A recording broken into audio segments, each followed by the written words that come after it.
Halo semua, sebelum saya menjelaskan mengenai topik yang akan saya bahas pada video kali ini, saya akan memperkenalkan diri terlebih dahulu. Nama saya Petrus Jagatnya Utama Poke, mahasiswa semester 1 Program Studi Ilmu Komunikasi Fakultas Ilmu Sosial dan Ilmu Politik Universitas Nusa Cendana. Tujuan pembuatan video ini adalah untuk memenuhi ujian tengah semester mata kuliah Bahasa Indonesia. Pada video kali ini saya akan membahas 3 topik.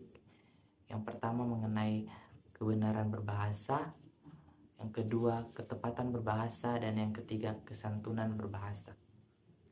Tanpa berlama-lama lagi, mari kita lanjut ke pembahasan.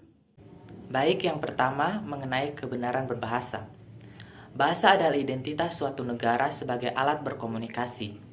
Setiap orang membutuhkan bahasa ketika berinteraksi, mengungkapkan pendapat, serta hubungan sosial lainnya. Bahasa Indonesia sebagai bahasa nasional yang berfungsi sebagai alat komunikasi mempunyai peran sebagai penyampaian informasi. Kebenaran berbahasa akan berpengaruh terhadap kebenaran informasi yang disampaikan. Berbagai fenomena yang berdampak buruk pada kebenaran berbahasa yang disesuaikan dengan kaidahnya. Dalam hal ini berbahasa Indonesia dengan baik dan benar.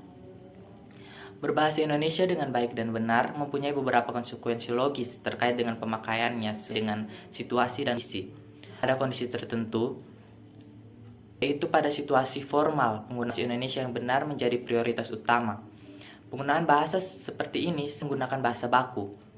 Kendala yang harus dihindari dalam pemakaian bahasa baku antara lain disebabkan olehnya gejala bahasa seperti interferensi, integrasi, dan bahasa gaul yang tanpa disadari sering digunakan dalam komunikasi resmi.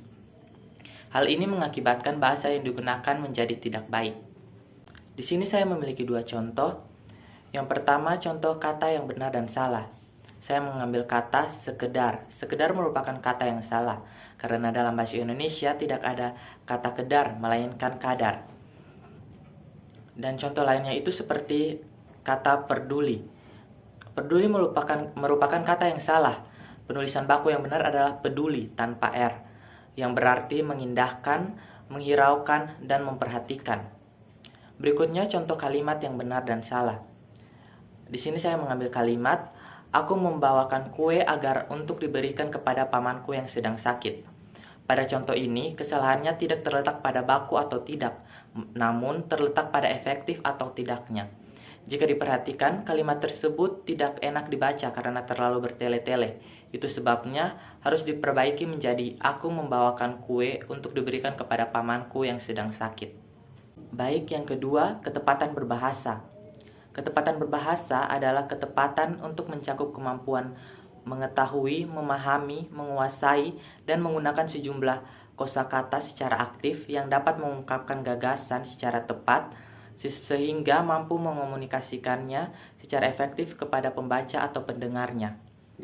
Contohnya di sini pada kalimat pimpinan wajib mendeliver visi dan misi kepada karyawan.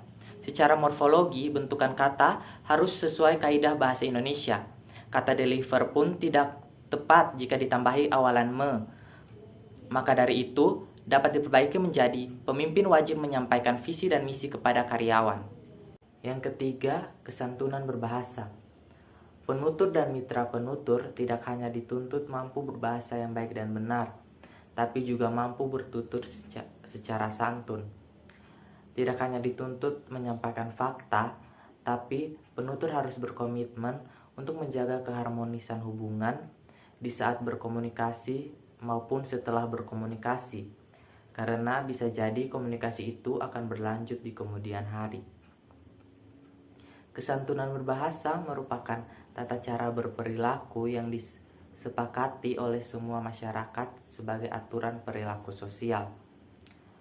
Contohnya di negara barat, seperti Amerika, para orang tua tidak masalah jika anak mereka memanggil mereka dengan sebutan nama saja sebagai panggilan sehari-hari. Karena bagi mereka, di aturan perilaku sosial mereka itu sudah termaksud perilaku santun. Tetapi kalau di Indonesia, jika kita memanggil orang tua kita dengan sebutan nama saja, itu merupakan perilaku yang sangat tidak santun. Di sini saya mengambil 4 prinsip kesantunan. Yang pertama, maksim kuantitas. Setiap partisipan memberikan kontribusi secukupnya sesuai dengan yang dibutuhkan oleh lawan tutur. Jadi ketika kita memberikan informasi, sebaiknya secukupnya saja sesuai apa yang dibutuhkan lawan tutur atau lawan bicara kita. Jangan terlalu berlebihan. Yang kedua, maksim kualitas. Setiap partisipan menyampaikan sesuatu dengan fakta-fakta yang ada, tidak dikurangi atau dilebih-lebihkan, sehingga tidak mengakibatkan suatu hambatan komunikasi. Misalnya, kita mendapatkan informasi yang harus disampaikan kepada teman kita. Dalam menyampaikan informasi tersebut, sebaiknya kita tidak perlu melebih-lebihkan atau menutup-nutupi informasi itu, karena komunikasi yang terjadi akan terhambat. Yang ketiga, maksim relevansi. Setiap partisipan memberikan kontribusi sesuai dengan topik pembicaraan. Kalau kita tidak paham dengan topiknya, tidak usah ikut-ikutan atau setidaknya berkomentar sesuai dengan apa yang kita ketahui saja.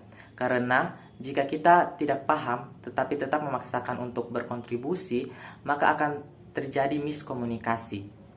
Yang terakhir, maksim pelaksanaan. Setiap partisipan memperhatikan topik pembicaraan serta cara dan situasi tuturan. Jadi ketika pelaksanaan, kita dan orang yang kita ajak bicara harus sama-sama memperhatikan topik pembicaraan. Lalu caranya bagaimana dan situasinya bagaimana. Misalnya situasinya sedang sedih, maka kita harus dapat membangun komunikasi sesuai dengan situasi yang ada. Tidak mungkin kita berkomunikasi menggunakan lelucon pada saat itu. Di sini saya mengambil 4 indikator kesantunan menurut Himes. Yang pertama, waktu dan tempat berlangsungnya komunikasi. Waktu dan tempat harus kita perhatikan. Misalnya ketika kita melakukan diskusi atau sesi tanya jawab saat mata kuliah sedang berlangsung di dalam kelas, berbeda dengan komunikasi yang kita lakukan di luar kelas ketika mata kuliah sudah selesai atau selesai jam pembelajaran. Yang kedua, pihak yang terlibat. Kita juga harus memperhatikan pihak yang terlibat, misalnya berkomunikasi dengan dosen, maka kita harus menggunakan bahasa yang formal, serta nada bicara yang santun. Berbeda dengan kita berbicara dengan teman kelas. Berikutnya, kita juga harus memperhatikan cara penyampaian. Seperti komunikasi kita dengan orang yang lebih tua, pasti berbeda dengan komunikasi kita dengan teman sebaya kita. Dan yang terakhir, norma dalam berinteraksi.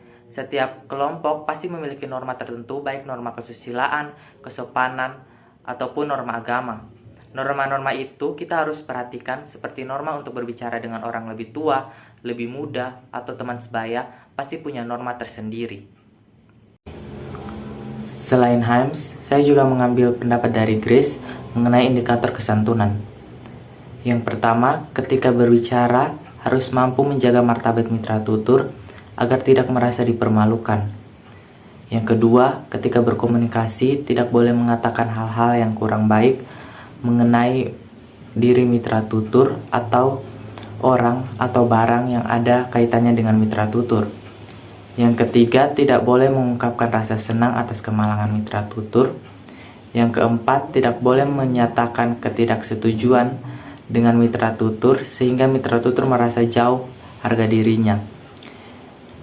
Yang kelima, tidak boleh memuji diri sendiri atau membanggakan nasib baik atau kelebihan diri sendiri. Baik, demikian penjelasan video dari saya mengenai topik kebenaran berbahasa, ketepatan berbahasa, dan kesantunan berbahasa. Terima kasih sudah menonton. Sampai jumpa.